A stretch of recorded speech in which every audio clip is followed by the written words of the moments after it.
వాళ్ళ పిల్లలు వీళ్ళ పిల్లలు అన్నీ తింటూ తిరుగుతుంటే ఆ అమ్మాయి గుటకలు వేసుకుంటూ చూస్తుంటే నా ప్రాణం ఎక్కడికో వెళ్ళిపోతుంది. ఎందుకంటే ఉన్నప్పుడు అడగకుండా ఇచ్చే తల్లిని ఈరోజు అడిగితే కూడా ఇచ్చే స్థితిలో నేను లేను. అక్క మీరు ఇంత కష్టం పడుతున్నారు కదా, అక్కడికి వచ్చి 1 సంవత్సరం 2 సంవత్సరాలు 3 సంవత్సరాలు ఉంటే ఇక్కడ మీ బ్రతుకు బాగుంటుంది. వెళ్ళిన తర్వాత అక్కడ పరిస్థితి ఎలా ఉంది? మహా దారుణం. అది నోటితో చెప్పాలంటే నేను చెప్పలేను. నా ఒక్కగానొక్క బిడ్డకు దూరం చేసుకున్నాను, కట్టుకున్న భర్తను కూడా ఉండి దూరం చేసుకున్నాను, వాళ్ళకి ఇంత అన్నం పెట్టడానికి కోసం. 70 సంవత్సరాలు 60 సంవత్సరాలు వాళ్ళకి కూడా మనం 6 నెలల పిల్లలకి సంవత్సరం పిల్లలకి ఎలా చేస్తామో అదే టైప్లో వాళ్ళకు కూడా సేమ్ చెయ్యాలి. ఈ చేతితో చేస్తూ ఈ చేతితో అన్నం తినలేక ఒక్కొక్కసారి అనిపించేది ఇక్కడే చనిపోతే బాగేమో, కానీ నా బిడ్డ ముఖం నేను చూడకుండా ఎలా చనిపోతాను? ఇక్కడ బాత్రూంలో చంపి పడేస్తారు వాళ్ళు. నాతో వచ్చిన వాళ్ళు చాలా మంది అలాగ అయిపోయారు కూడా, మామూలుగా కాదు. కట్ చేసేస్తున్నాడమ్మా మీ ఆయన. నువ్వు పంపించే డబ్బులతో నిన్ను మర్చిపోయి ఆయన ఇష్టం వచ్చినట్టు జల్సా చేస్తున్నారు అని నన్ను లొంగ తీసుకునే ప్రయత్నంలో ఆయన చేశారు. అంటే ఇక్కడ ఏజెంట్లకు కూడా ఇలా ఉన్నా? అయ్యే బాబాయ్, వాళ్ళు వెధవల్లంటే వెధవల్లో ఫస్ట్ ఎవరంటే ఏజెంట్లే ముందు. ఏం జరిగిందా ఏజెంట్తో మీరు రిలేషన్షిప్లో ఉన్నప్పుడు? నాకు చుక్కలు చూపించాడు తీసుకెళ్ళిన agent. Welcome to hit TV, నేను మీ నిర్మల. ఇప్పుడు మన హిట్ టీవీ స్టూడియోలో ఒక వ్యక్తి ఉన్నారు. మరి ఏంటి అంటే తన పరిస్థితుల ప్రభావం కావచ్చు, అలాగే తను లేకపోతే ఎలాంటి పరిస్థితుల్లో ఎందుకు విదేశాలకు వెళ్ళాల్సిన పరిస్థితి వచ్చింది, అసలు ఎక్కడికి వెళ్ళింది, తన గురించి మొత్తం కూడా మనం తెలుసుకుందాం. ఎందుకంటే తన బాధ అంతా చెప్పుకోవడానికి మన హిట్ టీవీని ఆశ్రయించడం కూడా జరిగింది. అసలు ఏం జరుగుతుంది అనేది కూడా, ఈ సమాజానికి ఏం చెప్పదలుచుకుంది అనే విషయాలపైన కూడా తనని అడిగి తెలుసుకునే ప్రయత్నం అయితే చేద్దాం. నమస్తే అమ్మా. నమస్తే అమ్మా. అమ్మా, ఎక్కడి నుంచి వచ్చారు, ఏ ఊరు నుంచి వచ్చారు, మీ పేరేంటి? నేను బందర్ నుంచి వచ్చానమ్మా. నా పేరు ప్రభావతి. ప్రభావతి. మీ ఫ్యామిలీ గురించి చెప్తాలే. నా ఫ్యామిలీ విషయానికి వస్తే మాది చూడటానికి చక్కనైన జంట అమ్మా. చక్కనైన జంట. ఎలా అంటే చూసే వాళ్ళ కళ్ళు కుట్టుకునేటంత ఆనందంగా ఉండేది. ఇద్దరం అంత అన్యోన్యంగా ఉండేవాళ్ళం. కలిసిమెలిసి కొన్నాళ్ళు జీవన బాగానే సాగించాము. కాకపోతే నాకు సంతానం చాలా రోజులు కలగలేదు. సంతానం చాలా రోజులు లేదు, కలగకపోతే మా అత్తమామలు ఎంతో బాధపడ్డారు. ఒక్కగానొక్క కొడుకు, ఎంతో ముచ్చటగా పెళ్లి చేసాము. మా అమ్మ వాళ్ళు పేదవాళ్ళమ్మా, చాలా పేదవాళ్ళు. కానీ అమ్మాయి బాగుంటది, మన ఇంటికి వస్తే ఇంకా మనం చక్కగా తీర్చిదిద్దుకోవచ్చు అమ్మాయిని అని నన్ను ఇచ్చి పెళ్లి చేసుకుని ఇంట్లో చక్కగా పెట్టుకున్నారు. పెట్టుకున్నాక కొన్నాళ్ళకి పిల్లలు లేరు. పిల్లలు లేకపోతేను ఏదో హాస్పిటల్కి తిప్పి అవి ఇవి చేసి ఏదో సంతానం నాకైతే వచ్చింది. ఇప్పుడు ఎంతమంది? నాకు ఒక్క పాపేనమ్మా. ఒక పాప. పాప పేరు రమ్యశ్రీ అని పెట్టుకున్నాము ముద్దుగా. మా అత్తగారి పేరు వాళ్ళ అమ్మగారి పేరు కలిసి వస్తుందని ఆ పేరు పెట్టడం జరిగింది. అయితే కొద్ది రోజులకి ఏమైందంటమ్మా, ఈయన ఒక కంపెనీలో జాబ్ చేసేవారు. ఆ జాబ్ ఏమైందంటే ఎలా పోయింది అనేది తెలీదు. జాబ్ పోయిన తర్వాతను ఏమైందంటే ఇక్కడ మాకు కొడుకు అని ఒక ముద్దుతో బాగా మా ఆయన గారిని పెంచి లేనిపోని వ్యసనాలకి గురి చేసేసారు. అంటే ఆయన ఏం చేసినా ఎదురుండేది కాదు. అలాంటి పరిస్థితిలో ఈయన అక్కడ జాబ్ పోగొట్టుకోవడం, ఇక్కడ ఇంట్లో ఆస్తి లేకపోవడం ఏమైందంటే, ఇంత ముద్దుగా పిల్లని మేము చూసుకునే పరిస్థితిలో ఉండేవాళ్ళం కూడా పిల్ల ఏది అడిగినా ఇవ్వలేని స్థితికి వచ్చాము. అందులో చాలా సంవత్సరాలకు కలిగిన పిల్ల లేక కలిగింది. పెళ్ళైన 12 ఏళ్ళకి కలిగిన పిల్లమ్మ. ఎంతో అసలు ఎన్నో పెట్టుకున్నాం ఆ పిల్లని. ఇలా చదివిస్తే బాగుంటుంది, అలా చదివిస్తే బాగుంటుంది, మనం ఈ రోజుల్లో ఎలా ఉన్నామంటే మన పిల్ల ఇంకా మంచి స్థాయిలోకి వెళ్తే బాగుంటుంది అని మేము ఎంతో ఆశపడి ఎన్నో కలలు కన్నాం అమ్మాయి మీద. మమ్మల్ని రేపు ఉదయం పెంచి పోషిస్తుందని కాదు, మనకున్న దాంట్లో మనం ఒక మంచి పొజిషన్కి తీసుకెళ్దామని మేము అనుకున్నాము. అనుకునే స్థాయిలో ఆ టైంలో ఏమైందంటే, ఇక్కడ ఈ ఆస్తులు తరిగిపోవడం, అక్కడ ఆయన జాబ్ పోవడం, ఈ ఒక్క పిల్లకు కూడా మేము సక్రమంగా చూసుకోలేకపోయిన పరిస్థితి వచ్చేసింది. పరిస్థితి వచ్చేటప్పుడు నేనేం చేశానంటే, ఆయనకి నేను సలహా ఇచ్చాను, మనం ఇక్కడ ఉంటే కనీసం పిల్లకి ఒక రోజు పూటకి అన్నం కూడా పెట్టలేని స్థితి. ఆల్రెడీ ఎదురు చూస్తున్నాము. ఎవరమో 3 పూటలకు ఒక పూట కూడా కడుపు నిండా తినలేని స్థితికి వచ్చేసాము. ఒకళ్ళు అడిగితే పెట్టే రోజులు పోయి ఒకళ్ళని అడుక్కుని తినలేని రోజులు వచ్చాయి మనకి ఈ రోజు. కాబట్టి నేను ఒక నిర్ణయం తీసుకుంటున్నానండి అన్నాను. ఏంటమ్మా అని అడిగారు ఆయన. అంటే మీరంటే నాకు ఎంత ఇష్టమో మీకు తెలుసు, మీరంటే నాకు ఎంత ప్రాణమో మీకు తెలుసు, మన ఇద్దరికి పిల్లంటే ఎంత ఇష్టమో కూడా తెలుసు, లేక లేక కలిగిన సంతానం, ఆ పిల్లకు కూడా మనం అడిగింది ఇవ్వలేకపోతున్నాము. నా మనసు చాలా బాధ అనిపిస్తుంది. అమ్మ ఉండి కూడా లేని పరిస్థితిలో కనిపిస్తున్నా నేను. తల్లికి ఏ పిల్లైనా అడగంగానే తెచ్చిపెట్టే తల్లి ఉంటుంది ఎక్కడైనా, కానీ ఈ పరిస్థితుల్లో నేను ఏమి ఇవ్వలేని పరిస్థితిలో ఉన్నాను. వాళ్ళ పిల్లలు వీళ్ళ పిల్లలు అన్నీ తింటూ తిరుగుతుంటే ఆ అమ్మాయి గుటకలు వేసుకుంటూ చూస్తుంటే నా ప్రాణం ఎక్కడికో వెళ్ళిపోతుంది. ఎందుకంటే ఉన్నప్పుడు అడగకుండా ఇచ్చే తల్లిని ఈరోజు అడిగితే కూడా ఇచ్చే స్థితిలో నేను లేను. కాబట్టి నా మనసు బాధ అనిపిస్తుందండి. నాకు తెలిసిన వాళ్ళు చాలామంది దుబాయ్ అటు సైడ్ వెళ్ళారు. కాబట్టి వాళ్ళు అక్కడ విషయాలన్నీ చెప్తూ ఉంటుంటే నాకు ఇప్పుడు అనిపిస్తుంది ఏమంటే నేను కూడా వెళ్తే కష్టపడితే అక్కడ నుంచి నేను రూపాయి పాపాయి పంపిస్తే ఇక్కడ మీరు పిల్లని కొద్ది రోజులు చూస్తూ, అంటే తెలిసిన వాళ్ళు అక్కడికి వెళ్ళి తెలిసిన వాళ్ళ ద్వారా ఏజెంట్లు వాళ్ళు ఉంటారు కదమ్మా, అవును, వాళ్ళ ద్వారా వెళ్ళిన వాళ్ళు నాకు చెప్పారు అనమాట. అక్క మీరు ఇంత కష్టం పడుతున్నారు కదా, తినడానికి కూడా తిండిలేని పరిస్థితి అనుభవిస్తున్నారు, అక్కడికి వచ్చి 1 సంవత్సరం 2 సంవత్సరాలు 3 సంవత్సరాలు ఉంటే ఇక్కడ మీ బ్రతుకు బాగుంటది, ఇంకా మీరు బాగా ఉన్నారనుకోండి అక్కడికి పాపని ఆయన్ని కూడా తీసుకొని వస్తే మీరు చక్కగా అక్కడ సెటిల్ అయిపోవచ్చు అని చెప్పడం జరిగిందండి. నేను మరి వెళ్తాను ఏమంటారని అడిగాను. అంటే ఆయనకు నచ్చలేదు. ఎందుకంటే ఉంటే తిందాము లేకుంటే ఇలా ఉందాము అంటే మధ్యలో పిల్ల ఉంది కదా, మా ఇద్దరం అనుకోండి ఉంటే తింటాము లేకపోతే లేదు. మేమిద్దరమైనా ఎన్ని రోజులు ఉంటామమ్మా? అవును, ఒకళ్ళని అడుక్కుని తినే స్థితిలో లేము, చాలా ఇబ్బంది. అలాంటి పరిస్థితిలో నేను ఆయనకు మెల్లగా నచ్చ చెప్పి పాపకు కూడా నచ్చ చెప్పాను. అమ్మా నేను ఎక్కడికో వెళ్ళాను అనేసుకో. అంటే తనకు బిజినెస్ లో లాస్ వచ్చింది కదా, మరి ఇంకా ఏ పని కూడా చేయడానికి ఆయన ప్రయత్నించలేదు? ఆయన బిజినెస్ లో ఒక పొరపాటు చేసి బిజినెస్ లో అది డౌన్ అయిపోయారమ్మా. ఇక్కడ జాబ్ పరంగా అంటారా, వీణ మందుకు వ్యసనపరుడైపోయి అవి రాతలలో తప్పుడు లెక్కలు అవి రాయడం వలన అక్కడ అది క్లోజ్ చేసేసారు వాళ్ళు. ఆ న్యూస్ ఎక్కడి వరకు వెళ్ళిపోతుంది అనమాట.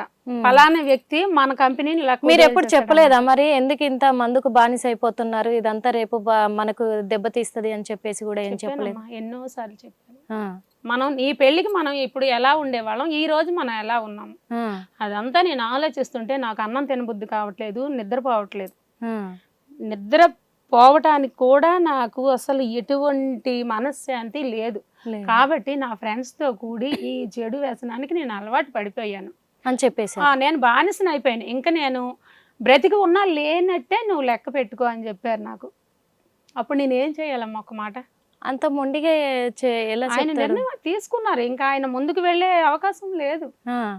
మెట్లన్నీ ఎక్కేశారు ఆయన, అయిపోయింది. ఇంకా అక్కడ నుంచి దూకడమే, దిగడానికి కూడా ఆయనకి ఒంట్లో శక్తి లేదు. ఇంకా ఏం మార్చాలని ప్రయత్నించినా మారేం లేదు. ఇంకా దూరమైనా అయిపోవాలి. కట్టుకున్న భర్తని ఏ స్త్రీ దూరం చేసుకోదు, అందులోకి ఒక బిడ్డ ఉంది. అదే మన ఆడవాళ్ళకు ఉన్న ఒక సెంటిమెంట్.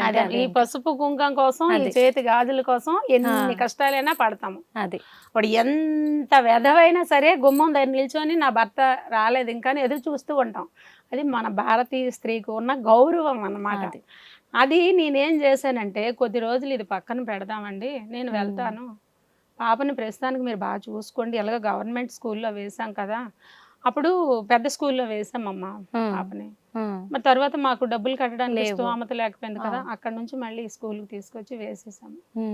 అయితే వెళ్తాను నచ్చజెప్పక సరేలే, నాకు తెలిసిన ఫ్రెండ్ ఒక ఆయన ఉన్నాడు, ఆయనకి మన గురించి చెప్తాను, నీ గురించి ఆయన అక్కడ జాగ్రత్తగా చూసుకుంటారు, నిన్ను ఇక్కడ నుంచి తీసుకెళ్ళడం కానీ వాళ్ళ ఇంటిలో పెట్టడం కానీ ఏదైనా సరే ఆయన చూస్తారు, నీకు ఒక పని కల్పిస్తారు, నువ్వు ఇంతగా అడుగుతున్నావు కాబట్టి నా మనసు చంపుకొని నేను పంపిస్తున్నాను, జాగ్రత్త అని చెప్పారు. పాపని నువ్వు ఉన్నప్పుడు కన్నా నేను బాగా చూసుకుంటాను. ఒప్పుకున్నారమ్మా. ఇక్కడ మరి ఏ ఆధారం లేదు కదా, ఏదో చేసేదాన్ని ఒక 10,000కి 5,000కి వాళ్ళ ఇంట్లో వీళ్ళ ఇంట్లో, అది సరిపోదు, అస్సలు సరిపోదమ్మా. అయితే అక్కడికి వెళ్తానంటే వాళ్ళు ఏమన్నారంటే నెలకు ఒక 50,000 వరకు వస్తుందమ్మా, నిన్ను తీసుకెళ్తాము అంటే. అంతకన్నా అదృష్టం ఏముంది? ఇక్కడ ఉండి ముఖాలు చూసుకొని ఏడ్చుకుంటూ ఉండే బదులు అక్కడికి వెళ్ళి మనసులో బాధ ఉన్నా కూడా నా వాళ్ళు బాగుంటున్నారు అనే మనసు తృప్తి కోసం వెళ్ళాలని నిర్ణయం తీసుకున్నాను. వెళ్ళాను. వెళ్ళిన తర్వాత అక్కడ పరిస్థితి ఎలా ఉంది? మహా దారుణం. అది నోటితో చెప్పాలంటే నేను చెప్పలేను. అంటే అంత దారుణంగా ఉంటుంది? చాలా దారుణం అంటే మరి నా నోట్లో నుంచి మాట రావట్లేదు అంటే మీరు దాన్ని అర్థం చేసుకోండి ఎలా ఉంటుందో. అంటే ఇక్కడ మనం ఊహించుకునేది ఏది కూడా ఫ్లైట్ ఎక్కిన తర్వాత ఎందుకు పనికిరాదు. అన్నీ ఇక్కడే ఫస్ట్ మెట్లోనే వదిలేసేయాలి. అన్ని ఆశలు అభిమానాలు అన్నీ చంపుకొని కోరికలు అన్నీ ఇక్కడ విడిచిపెట్టి సమాధి చేసి మనం ఫ్లైట్ ఎక్కాలి. ఎక్కాను, అలాగే ఎక్కాను.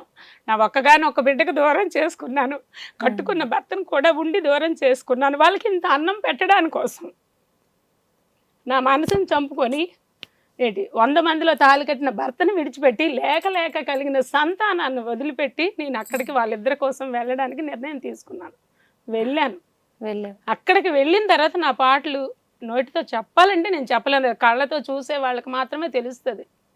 వెళ్ళి ఆవేదన, మీ బాధ అర్థమవుతుంది ఇక్కడ.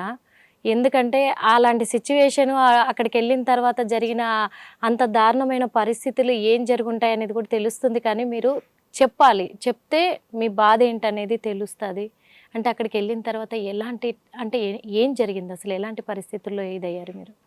మీరు చెప్పమంటున్నారు కాబట్టి నా మనసు చంపుకొని చెప్తున్నాను. నా అలాంటి బాధ ఇంకొక స్త్రీ పడకూడదు అనే ఉద్దేశంతో నేను ఇప్పుడు చెప్తున్నానమ్మా. అక్కడికి ఎలా వెళ్ళాను, చెకప్లు చేసుకున్నారు, ఇంటికి తీసుకెళ్లారు. ఎలా తీసుకెళ్లారంటే కొత్త పెళ్లి కూతుర్ని ఎలా తీసుకొస్తామో మనము అన్నవారింటి నుంచి అత్తవారింటికి అంత చక్కగా తీసుకెళ్లారు. తీసుకెళ్లే వరకు బాగానే ఉంది. ఇంటిలోకి వెళ్ళిన తర్వాత నాకు ఒక బెడ్రూమ్ ఇచ్చారు, ఏసీ బెడ్రూమ్ ఇచ్చారు. అంతా చాలా బాగుంది. నాకు ఉండడానికి వాళ్ళు ఎలా ఉంటారో నన్ను కూడా అలాగే ఉండటానికి మంచి గది, ఏసీ గది అన్ని ఇచ్చారు. చాలా బాగా. ఒకప్పుడు మా అత్తవారింట్లో మేము ఎలా ఉండేవాళ్ళమో అంతకన్నా బాగానే నాకు అక్కడ సదుపాయం దొరికింది ఉండడానికి. హ్యాపీ అయితే అనుకోవటానికి, అనుభవించటానికి కాదు. అనుభవించడానికి వేరే స్టోరీ ఉంది, అది ఇప్పుడు మీకు చెప్తాను.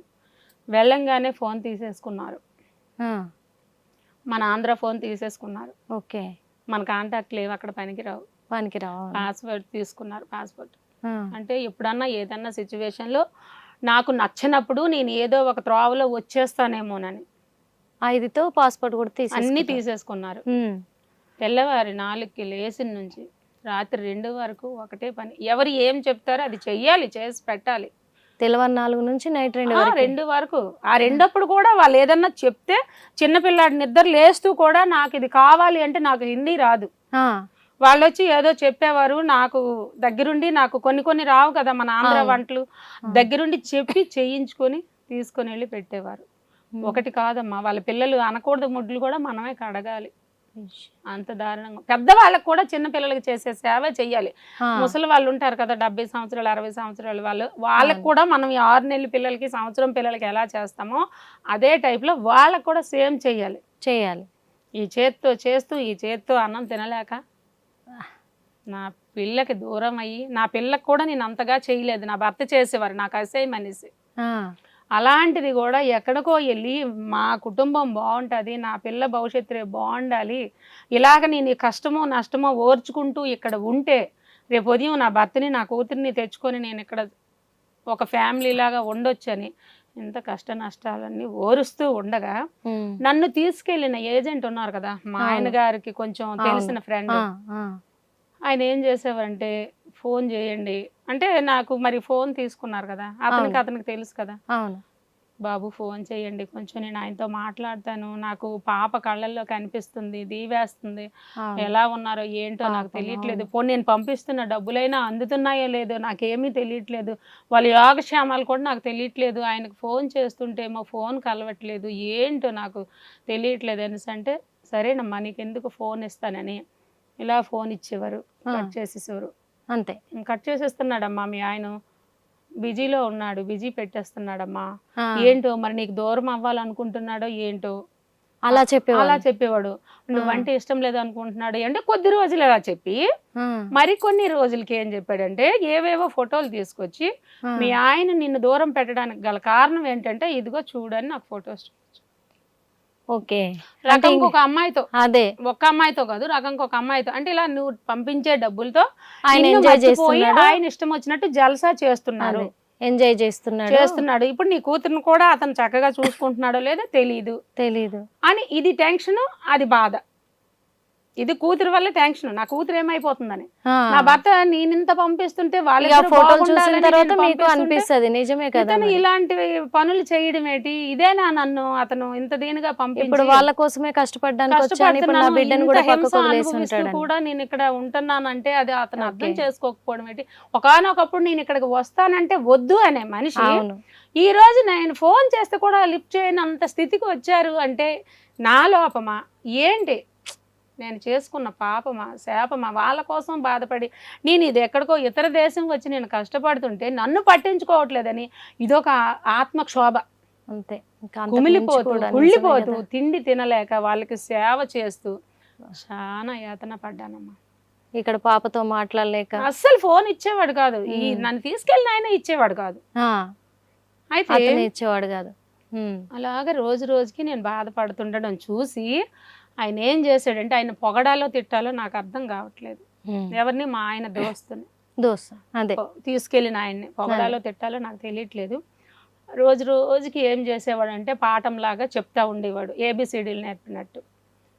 ఆయన నిన్ను పట్టించుకోవట్లేదు కదా, నువ్వెంత ఇక్కడ వాళ్ళ కోసమే కష్టపడుతున్నావు, అవును పంపిస్తున్నావు, నేను పట్టించుకోవట్లేదు, చూసావా చూపిస్తున్నాను కదా, రోజుకి ఒక వెరైటీగా ఫొటోస్ నాకు పంపిస్తున్నాడు, నేను చూస్తున్నాను, నీ బాధ చూడలేక ఆయన మీద ఉన్న ప్రేమని నువ్వు చూపిస్తుంటే నేను తట్టుకోలేక నీకు చూపించాను ఇవి, లేకపోతే ఇప్పటికి కూడా నీకు చూపించను.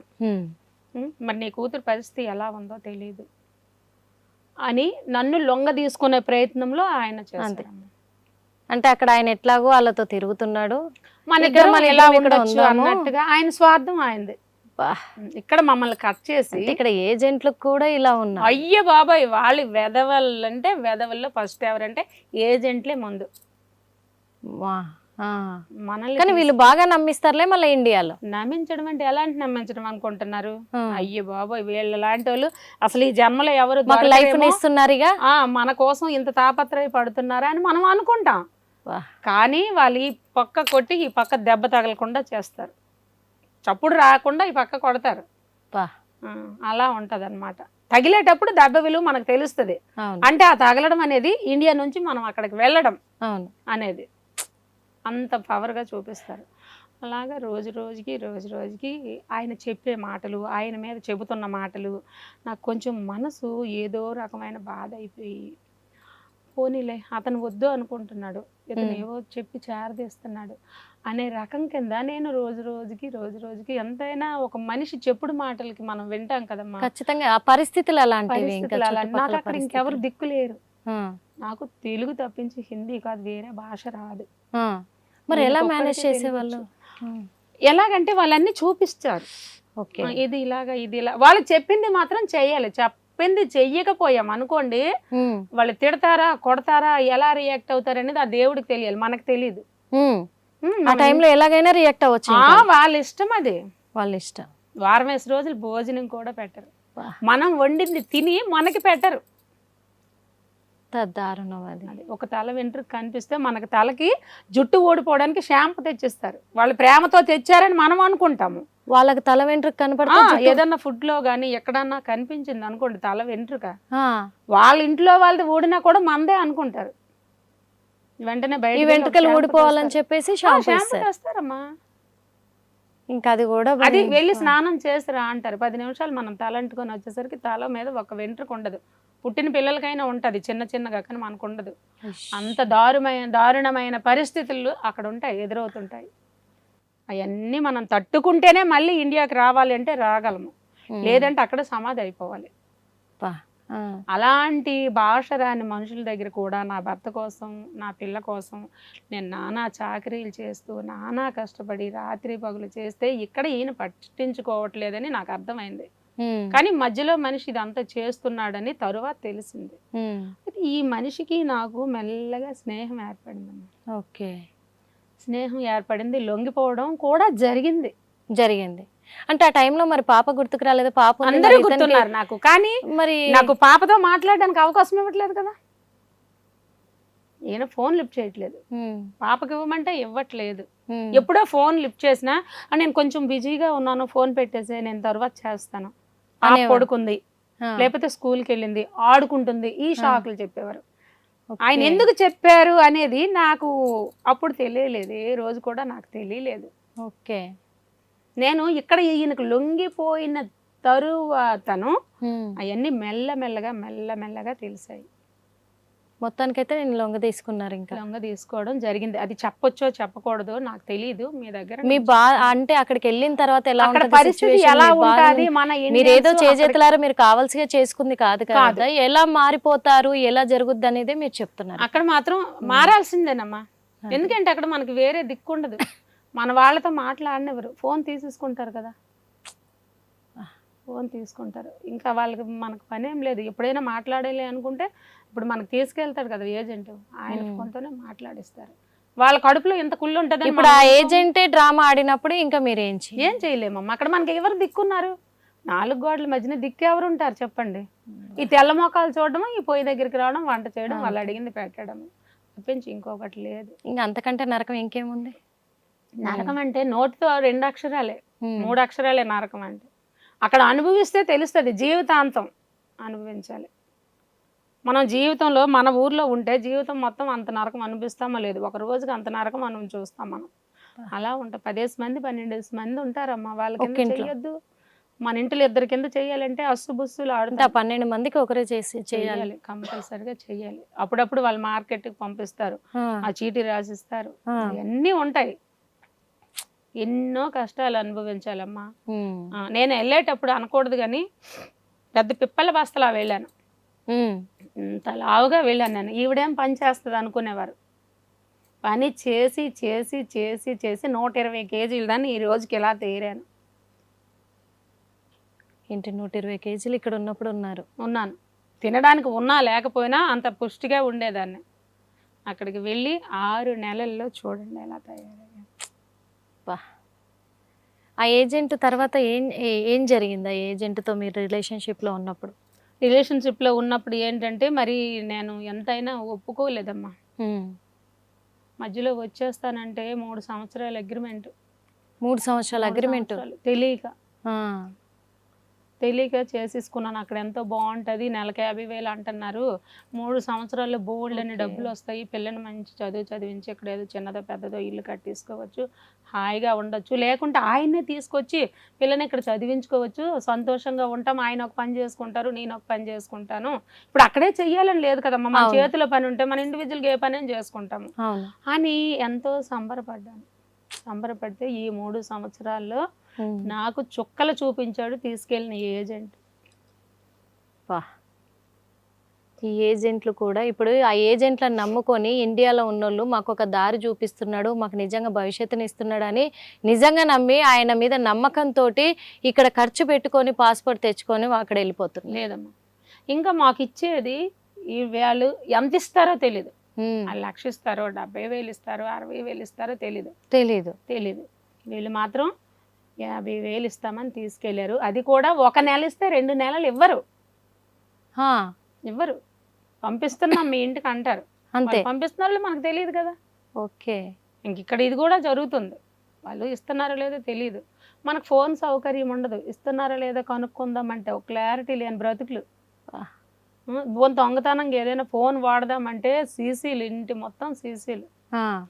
కిచెన్ లో కూడా దాంట్లో తెలిసిపోద్ది. ఇంకా కిచెన్ లో కూడా అంత స్ట్రిక్ట్ గా ఉంచుతారనమాట.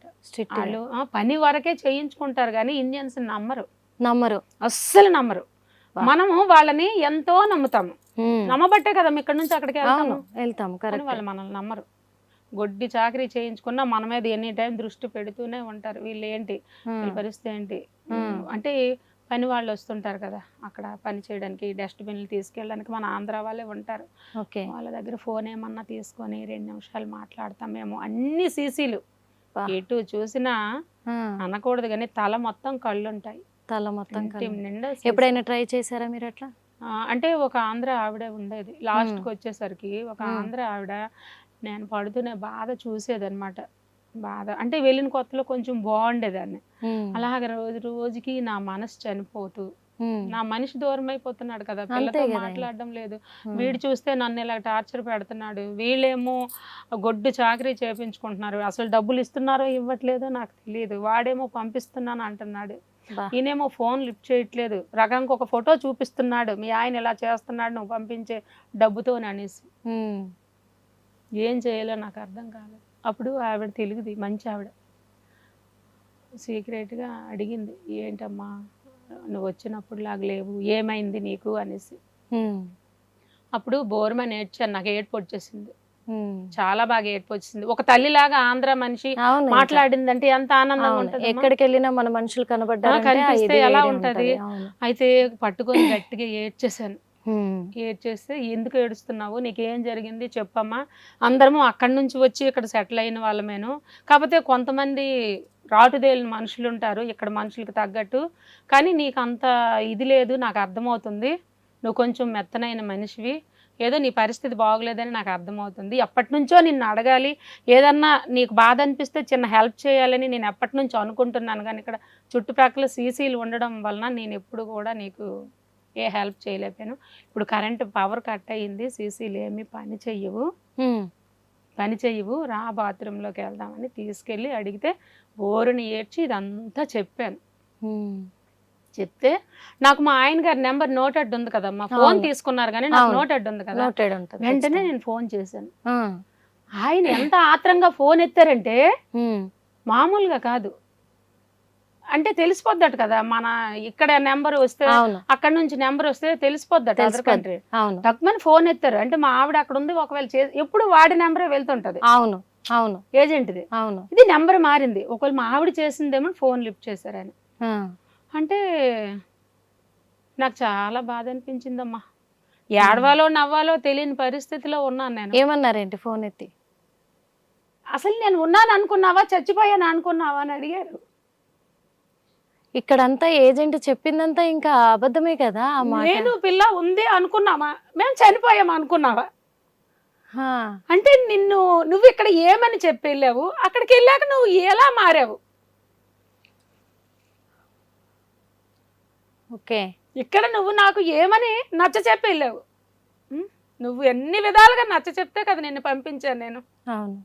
అక్కడికి వెళ్ళిన తర్వాత మేము నీకు ఉన్నాము అనుకున్నావా, లేమనుకున్నావా. ఇక్కడ సిచ్యువేషన్ ఇక్కడ మీకు ఏం అర్థమైపోయింది, ఇంకా ఏమైందండి ఎందుకు అలా మాట్లాడుతున్నారు అని అడిగాను నేను. ఫోన్ చేయట్లేదు, మాట్లాడట్లేదు, ఆయన ఫోన్ చేస్తున్నాడు, ఎప్పుడో చేస్తున్నాడు, నువ్వేదో బిజీలో ఉన్నావు అంటున్నాడు. అంటే మేము ఇద్దరి మధ్య తను అబద్ధాలు ఆడాడు. ఆ ఫోటోలన్నీ కూల్ చేయడానికి చూసాడు అతను. అంటే ఈయనకు స్వార్థం నా మీద ఉంది కదా. అంతే కదా, భర్త అక్కడ ఉన్నాడు, పిల్ల అక్కడ ఉంది, ఈవిడికి ఏదో మాయ మాటలు చెప్పేసుకొని ఈవిడిని లొంగ తీసుకోవచ్చు అని ఆలోచన. 3 సంవత్సరాలు కదమ్మా, 1 రోజు 2 రోజులు కాదు కదా, ఉన్నాను 1 సంవత్సరం. ఇలాగా నా మనస్సాక్షి నాకు ఒప్పుకో. మీరు అడిగారా మీ ఫోటోలు ఇవన్నీ ఇట్లా చూపించాడు నాకు? అన్ని చెప్పాను నేను. పిచ్చిదానా, నీవు ఉన్నప్పుడే నేను ఏది కూడా నీ దగ్గర దాయలేదు, అందుకే నిన్ను ఎక్కడికి వెళ్ళొద్దు, నువ్వంటే నాకు అంత పిచ్చి అని చెప్పాను. అయినా నా మాటకి విలువ ఇవ్వకుండా ఏదో మన పిల్లని బాగు చేద్దాము, మనం అప్పట్లాగా ఉందాము అని నువ్వు నాకు నచ్చ చెప్తే నేను పంపించాను. నిన్ను దూరం చేసుకోవాలని నేను ఏ రోజు అనుకోలేదు, నేను ఏ స్థితిలో ఉన్నా కూడా నిన్ను దూరం చేసుకోవాలి, పిల్లని దూరం చేసుకోవాలని అనుకోలేదు. నీకు ఎవరు చెప్పారంటే ఇదిగోండి రకంగా ఒక అమ్మాయితో ఫోటోలు నాకు చూపించాడు ఆయన. మీరు అసలు పూర్తిగా నన్ను మర్చిపోయారంట, మధ్యలో ఆయన నా గురించి మాట్లాడితే ఎప్పుడో అది ఫ్లైట్ ఎక్కిన రోజే చనిపోయినట్టు నేను లిస్టులో పెట్టుకున్నాను మైండ్లో అని మీరు అన్నారంట.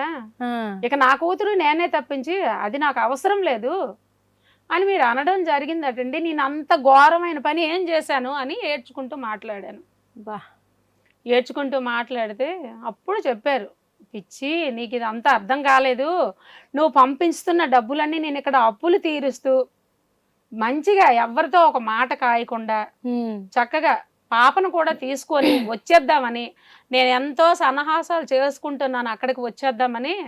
అక్కడ హాయిగా హ్యాపీగా ఉందాము, మన ముగ్గురం కలిసి తల్లి పిల్లలం ఒకే చోట ఉండి, నేను ఒక చోట కష్టపడి నువ్వు ఒక చోట కష్టపడి పిల్లని మంచిగా బంగారు భవిష్యత్తులో తీర్చిదిద్దుదామని ఉద్దేశంతో నేను ఇక్కడ నీకు సడన్ సర్ప్రైజ్ ఇద్దామని నేను నీ ఫోన్ చేస్తున్నప్పుడు ఎప్పుడైనా మాట్లాడితే నేను బిజీగా ఉన్నాను అనేవాడిని తప్పించి నీ మీద ఇష్టం లేక ప్రేమ లేక కాదమ్మా.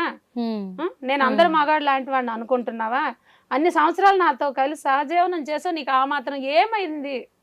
అర్థం కాలేదా నీకు? నేను అంత తప్పుడు మనిషిని నువ్వు ఎలా అనుకున్నావు? నువ్వంటే ఏంటో నాకు తెలుసు, నీ మెడలో తాళి కట్టిన నుంచి నువ్వేంటో నాకు తెలుసు. ఓకే, నువ్వు పేదింటి నుంచి వచ్చినా కూడా నీ గుణం మంచిదనే కదా. నేను ఇక్కడ మోసపోయింది ఎవరు? నేను పోయాను, ఆయన పోయారు. అంతే, ముఖ్యంగా మీరే మోసపోయారు. అక్కడికి పోయిన తర్వాత ఇక్కడికి అన్ని మాయ మాటలు చెప్పాడు, ఆయన లొంగ తీసుకున్నాడు. అంటే అక్కడ ఇంకా మీరు నిజమే అని నమ్మారు. మీ భర్త పట్ల చెప్పే ప్రతి అమ్మాయి అనుమానాన్ని కూడా నమ్మేశారు. నాకు ఫోన్ సౌకర్యం లేదు, ఒక తెలుగు మనిషి లేరు, సహకారం లేరు, ఎవరూ లేనప్పుడు నా పరిస్థితి ఎలాగుంటది ఒకసారి చెప్పండి. అది ఖచ్చితంగా పులిబోనిలో పెట్టి మనిషి గడపెట్టేసినట్టే ఉంటది కదా. దాని ముందని మనం వెళ్ళామంటే మనకు నచ్చకపోయినా దానికి తెలియదు, ఆహారంగా వాడుకుంటది. అది ఖచ్చితంగా అదే జరిగింది ఇప్పుడు మీ జీవితానికి. నేను పులిబోనిలో చిక్కుకున్న ఒక ఇది అయిపోయానమ్మా.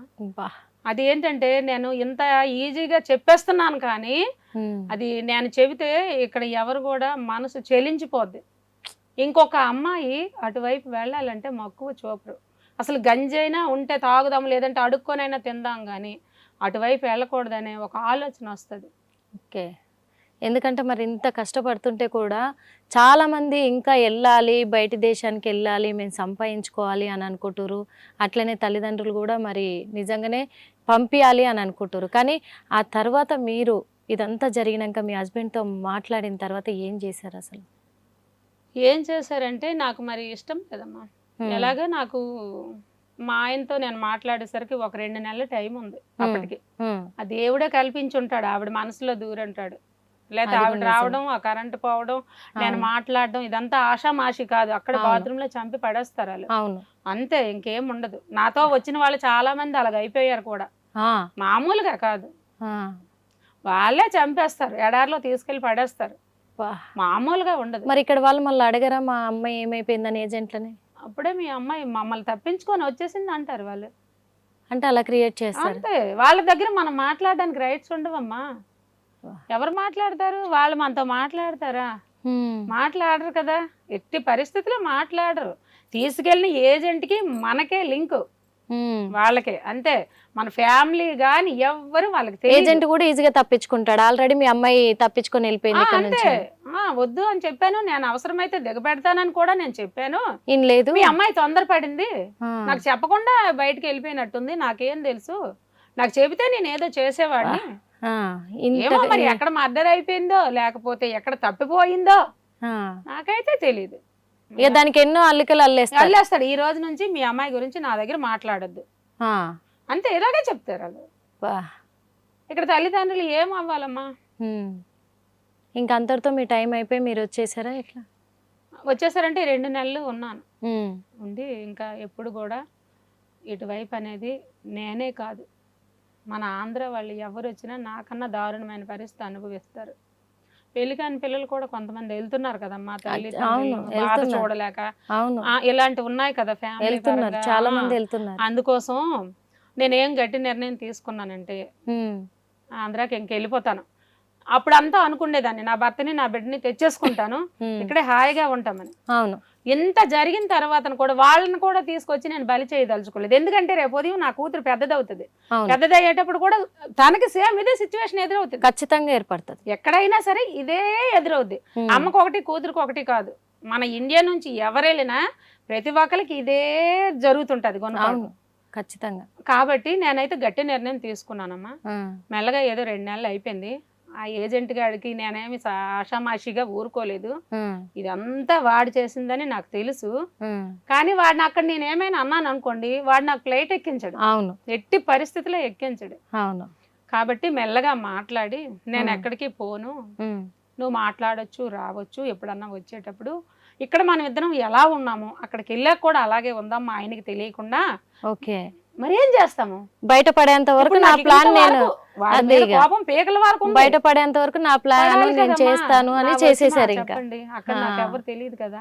అవును, దేవుడైనా రాక్షసుడైనా వాడే నాకు తీసుకెళ్లేటప్పుడు దేవుడిలా తీసుకెళ్లాడు, కానీ వాడి రాక్షస బుద్ధి వాడి మనసులో ఉంది కాబట్టి ఇంత తతంగం చేశాడు. అది కానీ వాడిని నేను దేవుడిలాగా కొలిచినట్టు నటించాలి, ఎందుకంటే నాకు బయట పడేయాలి కదా.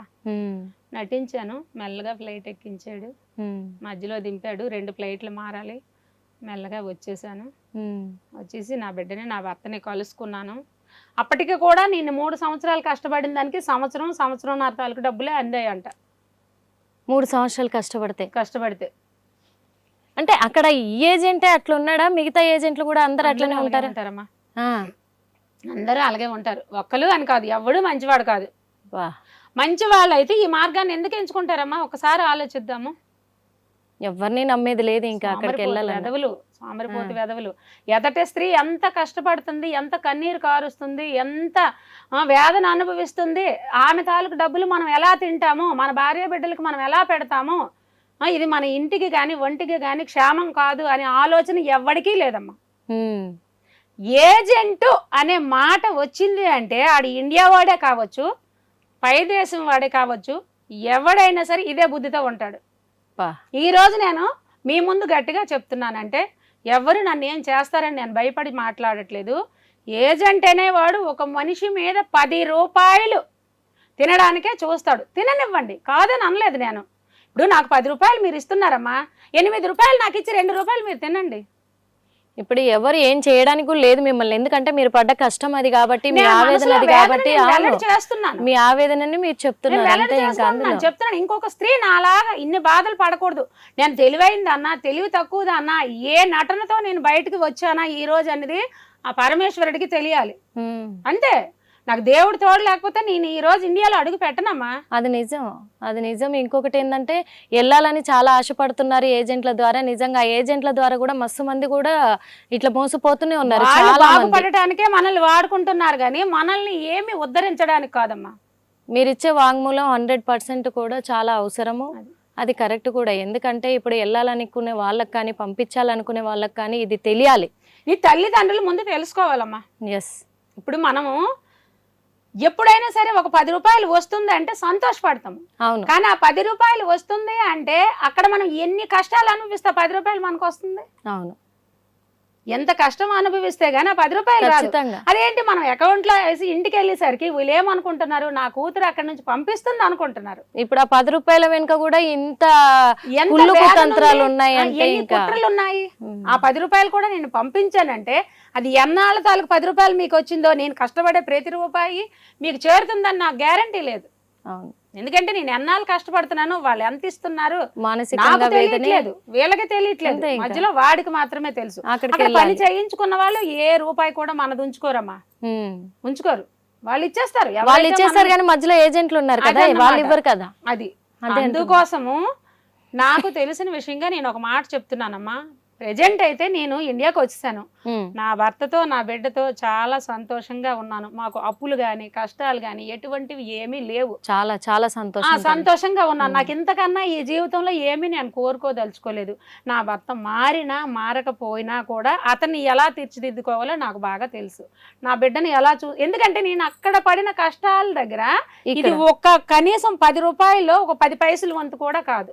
సూపర్. రూపాయలో కాదు, 10 రూపాయల్లో 10 పైసలు వాటా కూడా కాదు. ఇక్కడ నేను కష్టపడిన కష్టం కానీ, నా మనసులో బాధ కానీ ఏది నాకు దిగదుడుపు.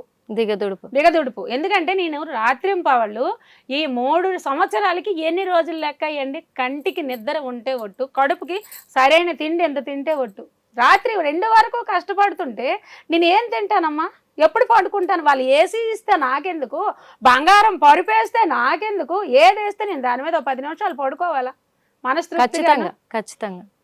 ఆ పిల్లడికి ఇయ్యం అన్నాడు అనుకోండి, డోర్ దిది దిది దిది అని తలుపు కొట్టడం.